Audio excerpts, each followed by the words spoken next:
Welcome to the Bourbon Daily, the podcast about everything bourbon delivered to you every day of the week. Today on the show, we discuss moonshine. My name is McNew. Please join me in welcoming my co-host, Steve Akeley, along with our special guests, George Rose, Tim Swyat, Bob Whitlatch, Dave, and Adina Ewaldz. Hey, everybody. What's up, gang? We got a good group tonight. We do. We got a fun group too. That's the key. So we got a fun group. We're gonna have a good time, and we're gonna be talking about moonshine. Moonshine is such an interesting thing in that, at its very best, it's some of the best whiskey you can drink. There is a lot of bad moonshine out there, particularly the national brands. This is what I think it ruins it for moonshine. These brands that people associate with moonshine, which is absolutely not moonshine. It's basically flavored vodka, and that ends up being a problem for a lot of people with moonshine. It kind of sours them on it. And I get why it would. If that was moonshine, I wouldn't drink it either. But we do have some great friends that make some really good stuff, and just in general, it is a very cool thing with a lot of great history. So we'll talk about that after break, making the case for moonshine. But before we get to that, McNew said there's something she wanted to talk about. What is that, McNew? Okay, so this was like a spousal thing. I know, like married people get it. But I ordered this patio set that my husband didn't know I was ordering. I forgot I ordered because I might have been drunk in Nashville when I ordered it. And it arrives at our house.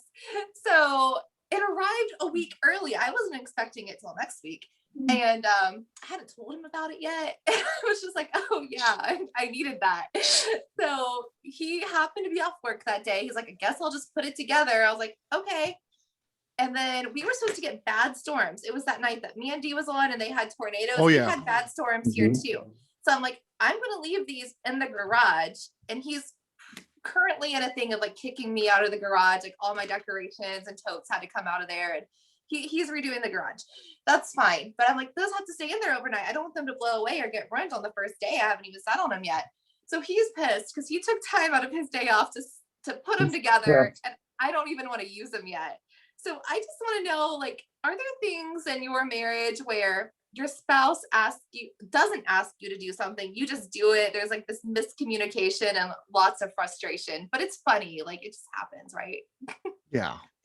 I think marriage is all about miscommunication. Pretty much. I don't. If you've got it down where everything is just smooth and you're never bickering and everything is whatever you do and your spouse is happy about and vice versa, I feel like you're doing something wrong. I don't know. So yeah, I feel like these things are nonstop, and it's a journey. And as you look back, if you make it through all that, because there's always going to be tough times, that's part of life. That's living, and that's what it'll be funny later. Right, exactly. Exactly. So yeah, these things, there's up and downs, and yeah, there's always these type of things. But what about you guys? It's a good marriage. A few things. I got a few things that grinds my gears on this one. So he does the nice thing, takes his time off to do it because he's got to put it together anyways. Might as well do it and get and be well lubricated while you're doing it, because those things are just a pain in the ass to put together. They did look like they were a pain in the ass. How many times you drop the washer that you're supposed to be in your counterparts, you don't have them all. So you go through all that frustration. And then my whole thing is, if you're taking up the garage, and I got storms coming in, if I can't put the car in the garage, I'd rather lose the patio furniture than the car and get hail on it or whatever. Okay. So we literally never park in our garage. We have not been able to for 3 years. We cannot park in this garage. That's off the list. Nope. So then that's a whole nother ballgame. That's why he's taking over the garage, because the one room that I can decorate, that I really put my foot down on, is that garage. If I want to hang something on the wall, I'm going to do it. You're not going to be in there. I'm not going to Marie Kondo my garage for anybody. It's going to be my own place. That's my own little sanctuary. And if I want it to be messy, so be it. And my whole thing is I can get the cars in the garage. That was the biggest thing since we moved. Tim, do you ever hear this line? Why is this in my kitchen? Because I get that. I'm like, oh, I'm sorry. It's your kitchen. I'm half of this deal, right? Why is this in my kitchen? This is not your dumping ground. I get that a lot. And I'm sure it's a Midwest thing, is the junk drawer. So my counterpoint is I open up your junk drawer and say, is this really organized? You telling me I can't put my phone here? I can tell you every damn thing that's in the junk drawer. It just happens to be messy, okay? Yeah. Only one junk drawer, not multiple? What? What's that all about? Huh. Several. It's a whole thing. Yeah. Well, we have a husband and wife on here, so this is the only one where we got a couple is the Ewaldz. So Ewaldz, what's communication like in the Ewaldz home? We're both kind of stubborn Swedes, so there's no yelling. There's no yelling whatsoever when there's an issue. There's like she goes to her corner, I go to my corner, and we don't talk for a while. then eventually we get kind of tired of not talking to anybody, and we start talking to each other. It's kind of, It works. It works. Yeah, you get a system. That's what works. So that's what you do. Yeah. Well, we have our areas, so there's the common areas of the house, but she's got her area and I got my area, and it's like it works pretty good. Okay. Yeah. All right. Pappy G, any words of wisdom from you and the married life? I think Peppa Neely said it best. You just learn to say you're sorry a lot and keep your damn mouth shut. It's always your fault. Yeah. Very wise. Very wise. Yeah, I would guess most arguments at the Pappy G household occur over hair care products. Somebody using the others, one spouse using the others, because they both have the hair care thing going on. So it's not really a thing. I just have my pert, and that's it. That's all I need. It's combined. It's a shampoo and conditioner. It's a 2-in-1. Oh no. Yes. There is no 2-in-1. Everything has, no, she's got hers, I've got mine. Yeah. Okay. Yeah. Well, she's got hers at my house too, but I have no interest in that stuff. So I stay away from her. Yeah. I got the tried and true, the pert. All right. Bob, how about you, man? How's communication in your house? After 47 years, we don't have enough time to recount my journey on that count, but we simplify it by allowing me to have the basement, the attic, and the garage. Okay. Although in the summer, the garage delineation erodes a little bit because she's a gardener, but we make it work. Okay. All right. And the attic, is that accessible in the summer, or is it really hot in your attic? Because my attic is, you don't want to go there in the summer. I don't really have it fixed up. I have a flooring down, but that's it. Yeah, I've got an air conditioner up here. I'm up there now. In fact, that's where my little man cave is. All right. Very nice. All right. So I am hearing separate spaces makes Yeah. things work better. Oh yeah, that makes sense. Yeah. That makes for harmony for sure. So yeah, but that truly means that, McNew. So when Chris, if his is the garage and you have your patio furniture strewn all about there, he has the right to, kind of be a little aggravated. Hey, right? I didn't ask him to do it that day. It was going to rain. Look at your damn weather app, sir. And I love how he gets in trouble for doing something. Usually he's getting in trouble because he's not doing something. He can't win. This guy cannot win. He cannot win. I'm sitting here thinking to myself, the guy's in trouble because he did it, but God help him if he didn't do it. I know. He literally cannot win. He did her a favor, put it together, and he's in trouble. He's in trouble for doing it. Yeah. No, he's in trouble because he got mad at me because he didn't know it was supposed to rain. Everybody in the county knew it was supposed to rain. But why could he put it out? It's patio furniture. It's supposed to be outside. Why could he just then put it outside? It's new, and I didn't want it ruined the first day. It can get ruined next week. It's made for the outdoors. Exactly. It doesn't get ruined by being outside. It has cushions. I didn't want them to get wet and soggy before I use You them. keep the cushions inside. Exactly. He couldn't check his phone because he's putting together the damn patio furniture all day. Well, no, in Chris's defense, he's a newlywed and he really hasn't had time to learn all the unwritten rules. Oh yeah. Yes. He's learned that I'm crazy and my temper changes all the time. So he's learning. He's learning. Okay. We need to have an ABV Crew Club Network support group. I think That's so. what we need to have.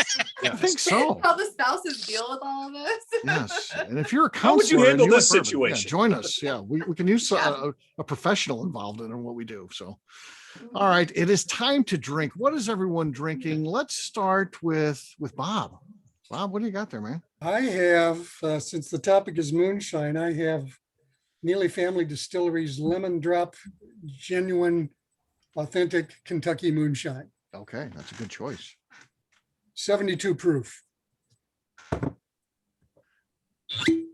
Okay, that's good. Better than your last stuff. Bob's getting better. He's wishing we had about 2 more shows after this because he's definitely improved over the last one. All right, let's go to the Ewaldz and see what they got. Dave, we'll start with you. I know you're not really drinking tonight, but you can do a cork pop if you want. Yep. I've got a Florida Cana Nicaraguan rum right here. Okay, let's see this.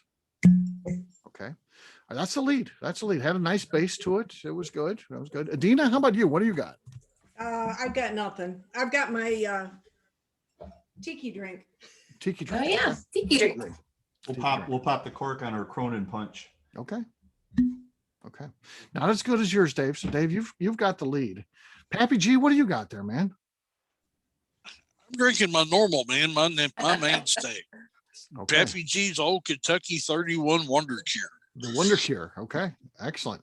All right. I'll go next. I've got the Whistle Pig, the 10-year-old rye whiskey here. Here we go. Nothing.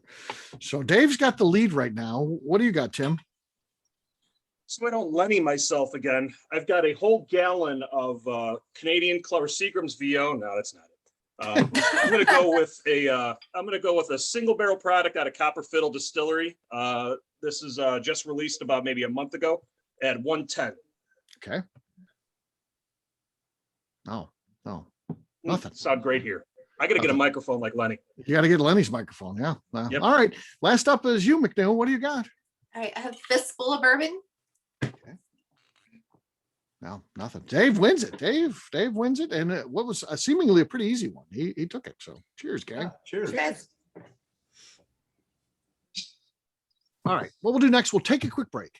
And then when we come back, we're going to be talking about moonshine. And is it something, should it be on our list? We always think about what are some alternatives to bourbon? Should moonshine be part of that discussion? We'll do that in just a few. Welcome back to the Bourbon Daily. Today we're talking about moonshine. Yes, we are. So, Pappy G, I want to talk to you here. Moonshine. Okay. What do you think about these national brands? These ones that everyone's heard of? You know, I really don't want to get into the brand names themselves, but you know, they come in mason jars. They say they're the number one selling moonshine in the world and all this kind of stuff. Is that just offensive to a guy like you when you see something like that, or do you like they're doing their business and whatever they want to do is fine? Yeah, they're doing their business. I wish they had come up with a different term for it because it's not moonshine. It's Everclear. Yeah. And that's all it is. They add a little bit of flavoring here and there. It's nothing like a true craft moonshine. Yeah. Yeah, and you can get some legitimate moonshines on the market. So obviously Neely, has got one for sure, and I think Kings County is actually pretty good. They do a legitimate moonshine, and of course, Colin, did that. St. Luna, we had St. Luna. That's a very good moonshine that is available. So so there's some, and that's a kind of a premium product. It's nice. I mean, it's very, very good. So there can be some when you're talking about national brands, but I think the fun ones is to find someone who's making it. If you're not making it yourself, find someone that is a cool thing, right, Kang? Absolutely. Yeah, because there's that artistry there that is on such a small level, and this ability to be unique and just do things on a level that's just big enough for that particular moonshiner and their network of friends and family, or whatever it is. I think that it's pretty unique when you're tasting something like that. You're tasting a product that is not even on the radar. This is test batches at the big distilleries are way bigger than what is being run, and that. So it's such a cool opportunity to taste something different, and you just never know what they're going to be doing with it. They're very creative in their recipes and things like that. So that's also one of the neat things.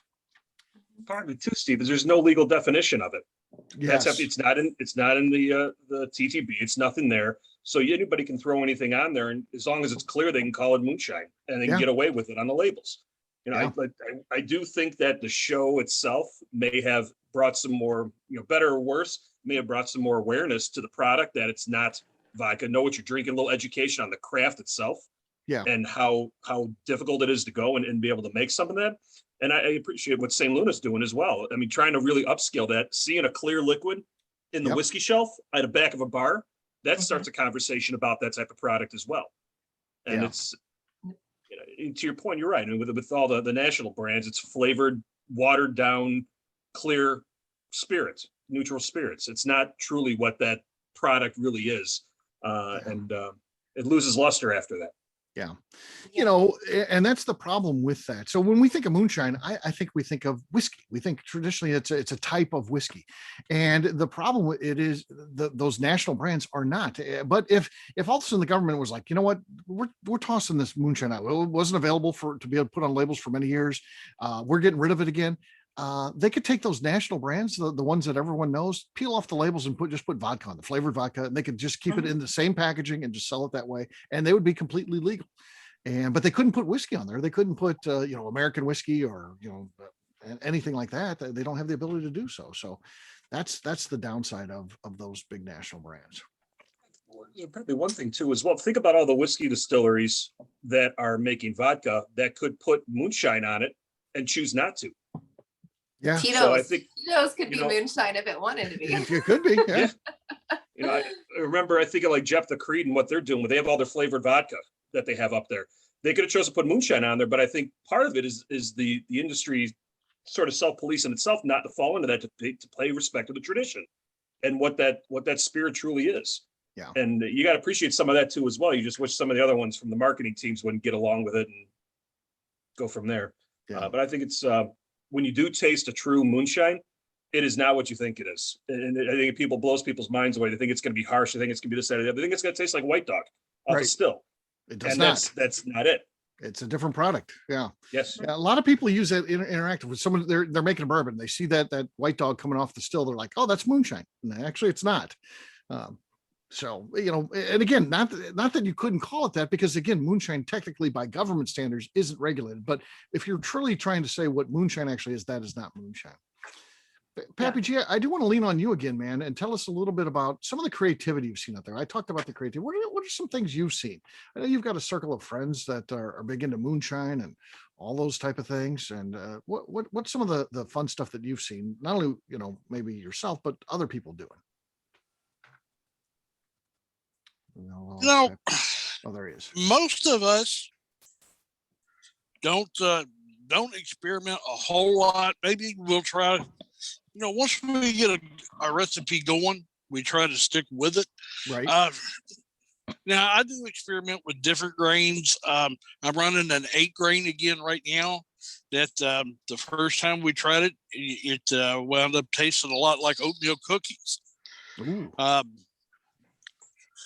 That's the big thing is just playing with the grain bill and trying to just see what you can come up with. But your basics are always the same. If you don't come up with something you can't use. Yeah.